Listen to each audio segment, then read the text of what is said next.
Land's governance system.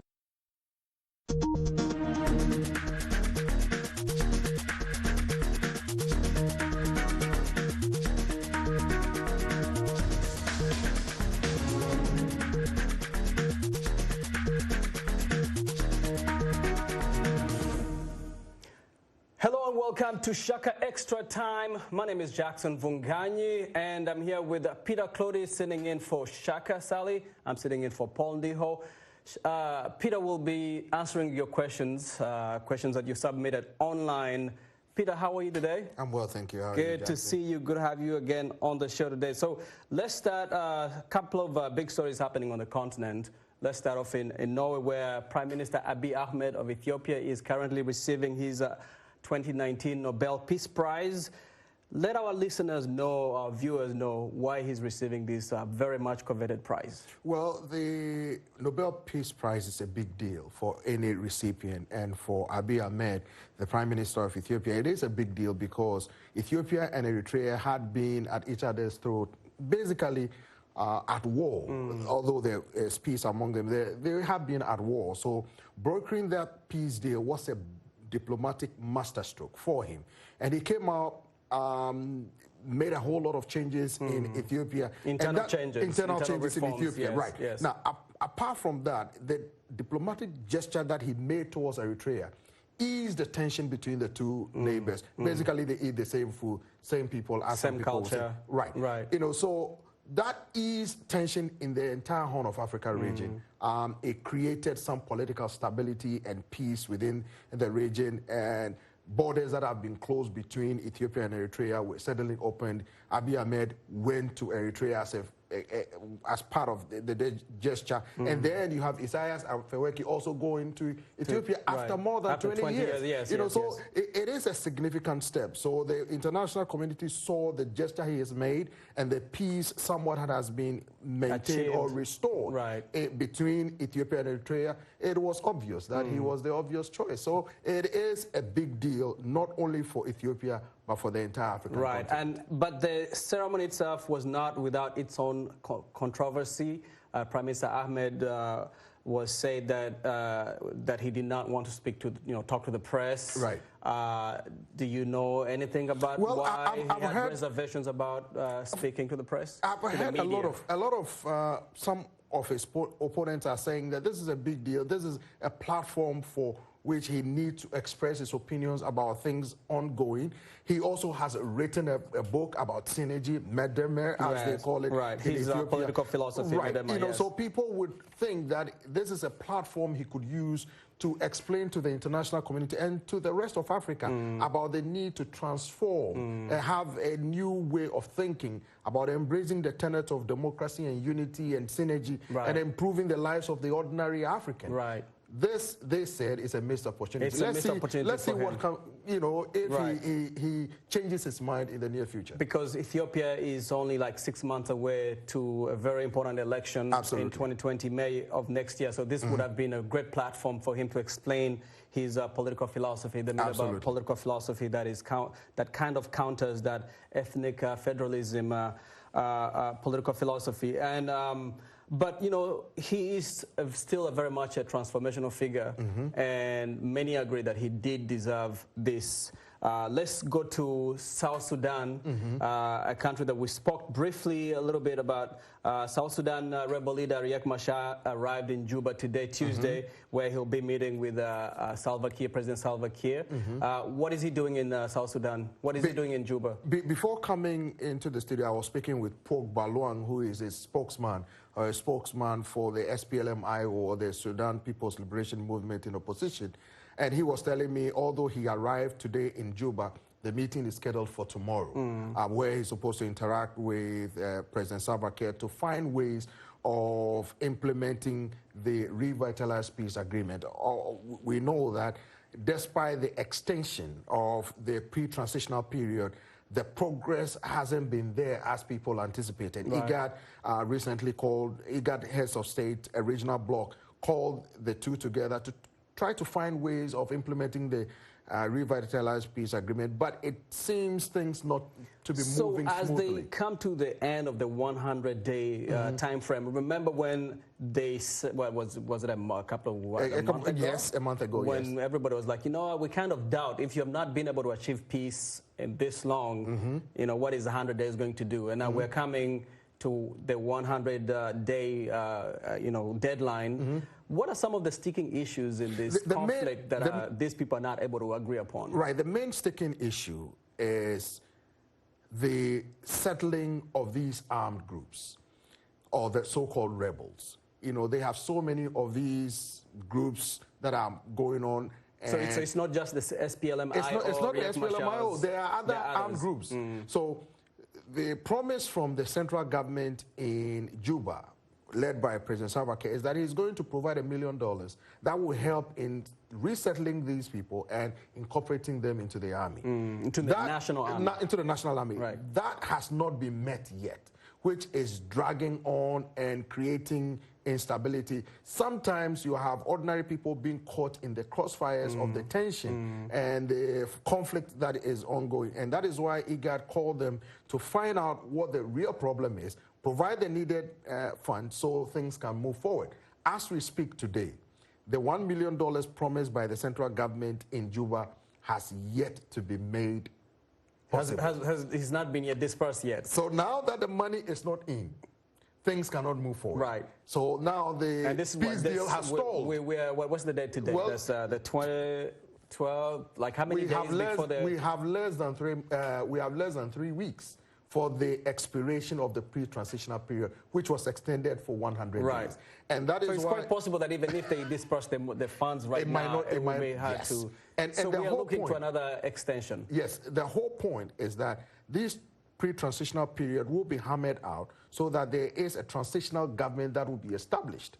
So it will lead the country to a peaceful election and possible election, because the accusations and counter-accusations have been going on for far too long. Right. And people who have been affected, unfortunately. Right. Displacement. That is the problem. Right. So you have the international community. That sense of urgency doesn't seem to filter down to the chief protagonists in this. Right. In this so conflict. that is why IGAD, the African Union, and the rest of the international community are saying, hey, guys, you need to start working things out and get things done. Right. Okay. So, Peter, let's move along real quick to Malawi from Eastern Africa to Southern Africa and Malawi. This is an election you covered well. President Mutharika's re-election 2 months ago that the opposition challenged in the courts of law. Big ruling coming up very soon. What is that about? Well, the arguments have ended officially, so the court will now take its time to rule over the challenge by both the UTM, United Transformation Movement, led by former Vice President Saulos Chilima, and then the biggest opposition party, the Malawi Congress Party, led by Dr. Lazarus Chakwera. Now, they challenged the outcome of the election because they thought there were some shenanigans that went on that violated the credibility of the election. Now, they jokingly called the president, who was re-elected, as announced by the Electoral Commission, as a Tipex president. Tipex is the whiteout used to correct mistakes. Yes, right. Yes, yes. So, in some of the instances, that they changed absolutely. In some of the evidence that I have seen that were presented in court, you could see some figures being changed with a whiteout and being written over it. Wow. So they said that these were figures that were changed to ensure that President Peter Mutharika wins second full-year term. And that is why they are challenging. Now, it is upon the court to decide whether to invalidate the results of the election and call for re-election, or say that, well, the president has won, and that some of these inconsistencies did not affect the entire election as its own. So even if it is scrapped, the results will still remain. So that is what the court has to decide on. What is the feeling, based on some of the reporting on this, how is the court going to rule on this? There are some projections or people saying that maybe the opposition presented a very strong case before the judges. I mean, if you think about the TPEX and some of those things. I guess let's start from the fact that how does the Malawi judicial system function? Is it an independent judicial system? How do the courts work? So far, it has been independent. However, there have been cases where opponents have said the government has leaned on some judges to rule in its favor. However, a critical point came when the government took the HRDC, it's a political pressure group, organizing a series of demonstrations demanding the ouster or firing of Dr. Justice Jane Ansah, the chairperson of the Electoral Commission. They said because she bungled, supposedly, the election, they don't have trust in her to administer future credible election, so they want her out. The government took them to court because of the demonstrations, and the government lost. Oh. So that tells you that... That's, I guess, a positive sign that, there's an independent judiciary that is working. Yes. Interesting. So let's see what happens. Let's see what happens. We're talking about Malawi, and if you're just joining us, this is Shaka Extra Time. I'm Jackson Mvunganyi, hosting Peter Clottey in for Shaka Sally. So let's move to West Africa. Right. Nigeria. Some very disturbing images on the web, viral video of Sowore, a person we both know, a reporter, investigative reporter who was detained on charges, I guess treason charges. Yes. Court ruled that he should be released. On the day of his release, security stormed the court premises and yanked him out and jailed him again, arrested him again.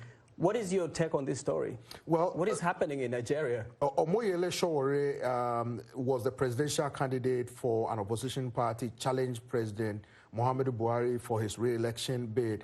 But then, because of how the election went, people doubted the outcome of the presidential election, so he called for a demonstration or a revolt, so to speak. And the government said a revolution. So the government said that is a security risk. That could plunge Nigeria into a security crisis. And that has to be dealt with. And that is why the Department of State Security, or DSS, took matters into its hands to arrest him. Now, the scenario is that Sowore could run away, leave the country if he is released. And that is why the DSS want a surety. So whoever comes up and then this man disappears, that person will be held responsible. Right. There is a case where Nnamdi Kanu, the leader of the Biafra or IPOB, was granted similar bail and he absconded.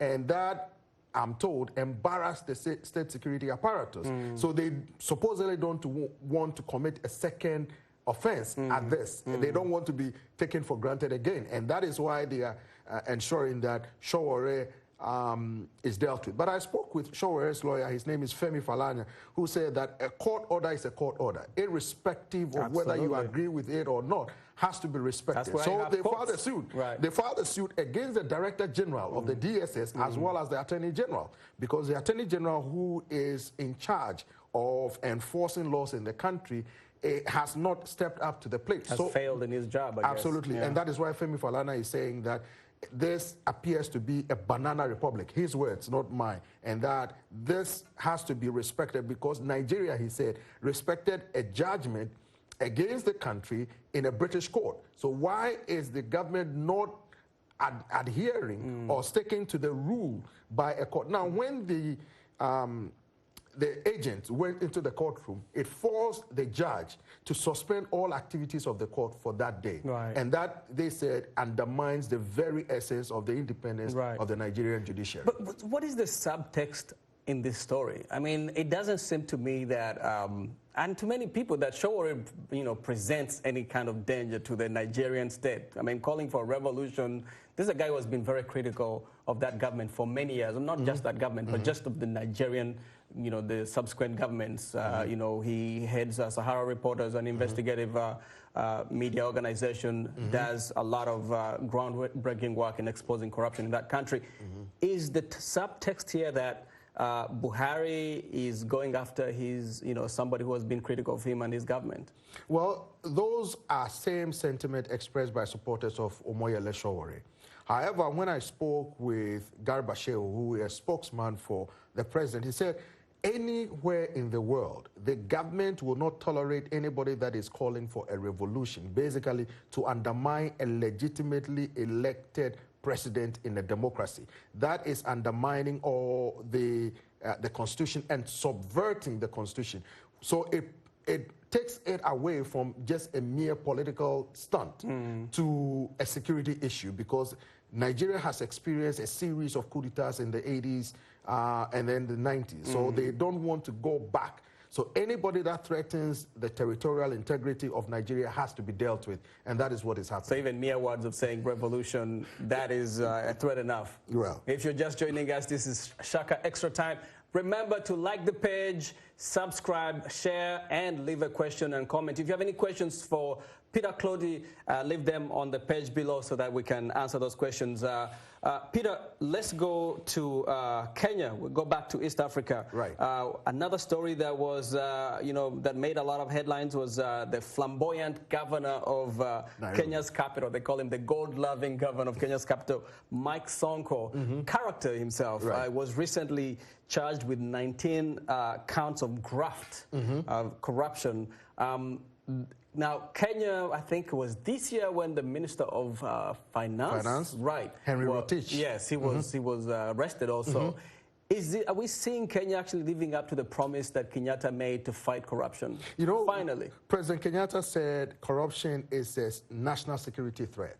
So he embarked on the fight against graft. Now, a lot of governance experts in Kenya are telling me that the mere fact that a court has ruled that Sonko should step down from his position as the governor in itself is a win for the fight against corruption, because Kenya has never seen this before, because people in government of positions accused of various financial malfeasances are still occupying positions. They get away with it. Right. Now, you even have the issue of the U.S. imposing sanctions on Amos Wako, the former Attorney General, for all kinds of corruption. Although he held a news conference and asked to face his accusers and asked for evidence to be presented so he can challenge it in court, Kenyans are saying this is the first time they are seeing people being held responsible for alleged financial malfeasance. Let's see how this thing pans out.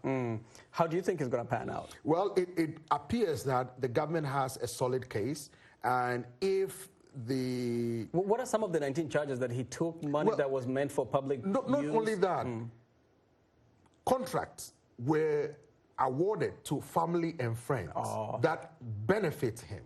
And he said, well, these are mere accusations. He could account for every cent. And these contracts run into tens of millions of dollars. And these are family and friends and relations. So those who get the contract, he directly benefits from them. And that is against the Kenyan laws. The optics in this case are not on the side of Mike Sonko. This is a guy who has cars that are decked in gold.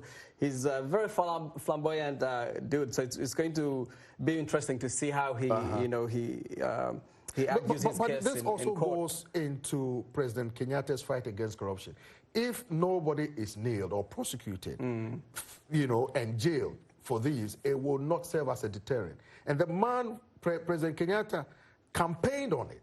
So if it goes against him, it will be a big blow. Now, if it succeeds, or the government succeeds in prosecuting Sonko, then the fight against corruption is on. Right. And I think it was, just the fact that his, finance minister was arrested. How many finance ministers have you had on the continent being arrested? His supporters are saying these are politically motivated, because the finance minister and a deputy official are linked to the deputy president, William Ruto, who is being hounded by people in the Jubilee coalition, the ruling government. So they are saying these are all politically motivated just to make the deputy president look bad ahead of the next general election. I see that. I see that. All right, so Peter, let's get to some questions here from our viewers and listeners. I will start with this question from Frank Nwamanya from Uganda. This question is, what are your thoughts, Peter, on the decision by former French colonies in West Africa to withdraw from the CFA? Well, this has been ongoing for a long time because there have been a series of reports where those in French Africa would have to go and borrow money from the Paris Central Bank and all that. Now, I remember in the 1990s, ECOWAS at that time came up with a policy to have one unique currency. It was revived recently. However, some are saying that the French countries seem to undermine that move to have the ECO or the ECO as a single currency across West Africa.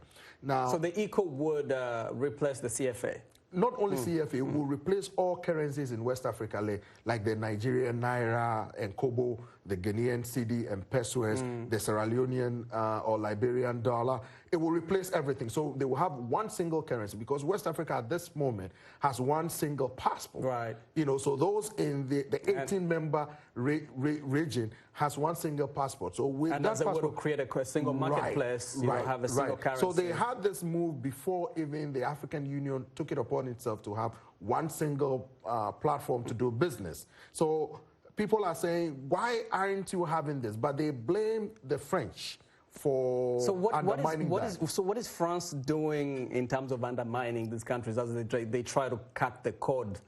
Well, what the critics say is that because of the power of CFA, which is known as the currency for French colonies, it is printed not only in they don't print it in these countries, they print it somewhere outside. In some instances they print it in Brazzaville and some countries in the Central African region. But with the oversight of France. And that is why they are saying if these CFA currencies cannot even be used in France, why are we using it in the first place? So these are some of the disgruntled opinions coming out of these French countries. And that is why you have some of these presidents calling for things to change. It remains to be seen if France will let things go, because Italy, for example, has come out sharply critical of France that it is taking billions of dollars out of Africa every year, and the natural resources in these Francophone countries are not benefiting the people, but benefiting the people of France. So these are some of the accusations and counter-accusations going on. It remains to be seen if they will be successful in pulling out or printing their own currency, because some attempts in the past have not yielded results. But there's momentum this time There around. appears to be a momentum. Right. All right. So, Peter, another question coming in, and this time takes us back to Sudan. The question is, what is the update on the situation in Sudan and the expected change in the 2020 election? Basically, what is al-Bashir's situation in Sudan right now? Well, the al-Bashir situation is a little confusing. One, people want al-Bashir to be taken to the International Criminal Court to be prosecuted for war crimes and crimes against humanity due to the alleged gross human rights violations in Darfur, for which he was indicted after the UN Security Council, although Sudan is not a signatory to the ICC, the Security Council recommended the ICC to investigate. After investigation, indictment was sent. The African Union decided not to cooperate because at that time Bashir was the president. Now he is no longer a president. Let's see how things unfold. People want him to be taken to the ICC to be prosecuted. Others are saying there's an independent judiciary in Sudan, and that he should face the judicial system in Sudan.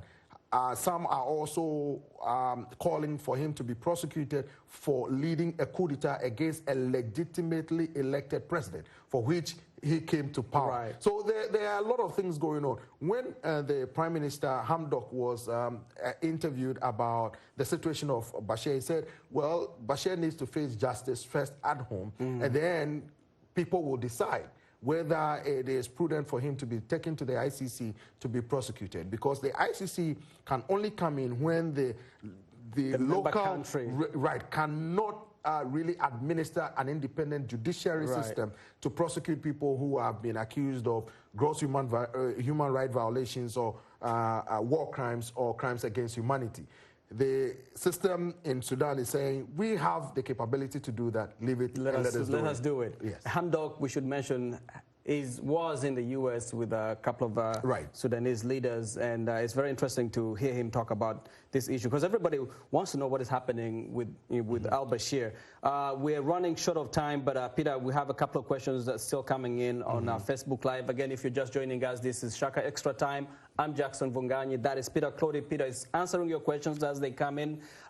Peter, Mkesa Solomon asks, what kind of democracy are African countries practicing, especially taking the example of the many abuses happening in the country of Nigeria? This takes back us to the issue of Sowore. We just, I mean, you want to talk a little bit about that, and then we can move on to the next question? A lot of African countries are embracing the tenet of democracy. And one thing that we should remind ourselves is that Western countries have been practicing democracy for a very long time. So in some cases, they have 100, 200, sometimes 300 years of practicing democracy. A lot of these African countries are embracing the tenets of democracy in the last 40 to 50 years, and they are experimenting with it. It will take a little bit of time for them to get there, but we are seeing hope.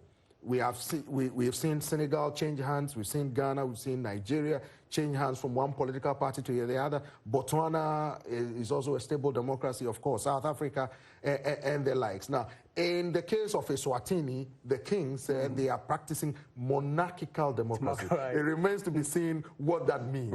And we are trying to get him to speak to us. I guess you should also mention that in some places, unfortunately, where we've seen progress over the past couple of years, we've seen a regression as much as, as recent as this year. Or, people have mentioned the issue of Tanzania, where they think when President Magufuli came, he has eroded some of the gains made during the Chikwetes and others. And has narrowed the political space. Of course, the supporters of the Chama Pinduzi, the CCM, are saying these are just mere figment of people's imagination, and that opposition leaders are allowed to freely operate without any hindrances. So it remains to be seen how things will go. But so far, so good, although the progress is not as expedited as people would think it should go. Another question that is kind of, in a way, linked to that one from Muhumuza Charles asks, do you think that Africa will ever become democratic without the intervention of the West? And America, I guess, specifically. Well, it remains to be seen if people will present evidence of the West undermining democracy, because for all intents and purposes, people are supposed to be part of the democratic process. If you are supposed to go and vote, you're supposed to guard against your vote being mishandled or stolen, or people being bought to undermine the integrity of the polls, because you are supposed to protect it. You are part of the process. If you don't do it, then you don't accuse anybody of undermining it. A point basically, nobody should be a custodian of your own vote. You should be able absolutely.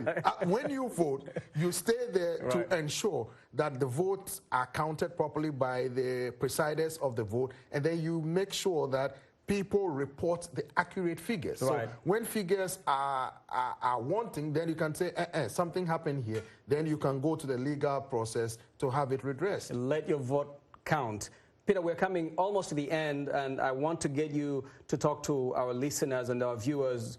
You'll be hosting Straight Talk Africa this week, tomorrow. What are you going to be talking about? Well, we'll be talking about the year of return. A lot of... In Ghana, in your homeland. Yes. a lot of African Americans and Africans in the diaspora are going to Ghana. They're looking at opportunities there. And it's 400 years of slavery, people taken from West Africa and other parts of Africa into slavery. So Ghana took this year as the 400 years for people to go back to and connect to where they came from. And there are other business opportunities that people are taking care of and want to invest, not only in Ghana, but other parts of Africa. So this is a very monumental year in the life of Africans in the diaspora, or African Americans in the diaspora. So we'll talk about the pros and cons. That'll be a very interesting show to watch. And with that, we come to the end of our show today. This has been Shaka Extra Time. I'm Jackson Mvunganyi. Be sure to check out my show up front. reruns on VOA Wednesdays to Sunday. Peter's Nightline Africa Saturdays and Sundays. Check it out. You can follow me at Upfront Africa. You're at Peter Clottey. We'll catch you again right here next time. Goodbye, everyone.